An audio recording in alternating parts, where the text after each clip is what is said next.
అతిగా మాట్లాడిన వాడి అంతం, మాటల వల్ల వచ్చిన శిక్ష. ఒక చిన్న గ్రామంలో రాము అనే ఒక వ్యక్తి ఉండేవాడు. అతనికి ఒక పెద్ద అలవాటు మరియు చెడ్డ అలవాటు అతిగా మాట్లాడడం. ఎవరు ఉన్నా ఏ సందర్భమైనా అతను తనకు నచ్చినట్టు మాట్లాడేవాడు. ఇతరుల్ని గౌరవించేవాడు కాదు. గ్రామస్తులు చాలాసార్లు హెచ్చరించారు అతన్ని, కానీ అతను వినలేదు.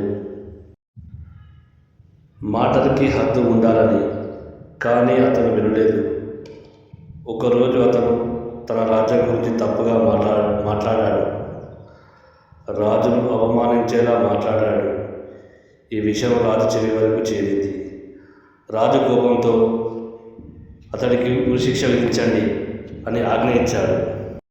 మరుసటి రోజు అతడిని ఉరిశిక్ష వేయడానికి తీసుకెళ్లారు. మెడకు తాడు వేసి శిక్ష అమలు చేయబోతుంటే అనుకోకుండా తాడు తెగిపోయింది. అందరూ షాక్ అయ్యారు. అయితే అక్కడ కూడా అతను ఆగలేదు. అతను నవ్వుతూ ఇలా అన్నాడు, ఈ రాజుకి సరిగ్గా ఉరితాడు కూడా తయారు చేయడం రాదు. ఈ మాటను రాజుకు చెప్పారు. ఆలోచించాడు. ఒకసారి తాడు తెగితే మన రాజ్య నియమాల ప్రకారం శిక్ష రద్దు చేయాలి. కానీ అతను రాజును మాట విన్నాక రాజు కోపంతో ఇలా అన్నాడు, భటులారా, ఈసారి తాడు గట్టిగా తయారు చేసి శిక్ష అమలు చేయండి. ఈసారి మాత్రం భటులు బలమైన తాడు తయారు చేశారు. ఈసారి తాడు తెగలేదు. అతను అక్కడికక్కడే చనిపోయాడు.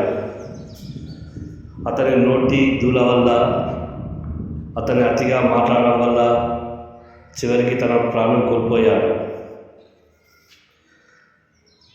ఒక మాట మనిషి ప్రాణం నిలబెడుతుంది, అదే మాట మనిషిని నాశనం చేస్తుంది. అందుకే అతిగా మాట్లాడటం జీవితాన్ని కూడా కోల్పోయేలా చేస్తుంది. అందుకే ఆలోచించి జాగ్రత్తగా మాట్లాడాలి.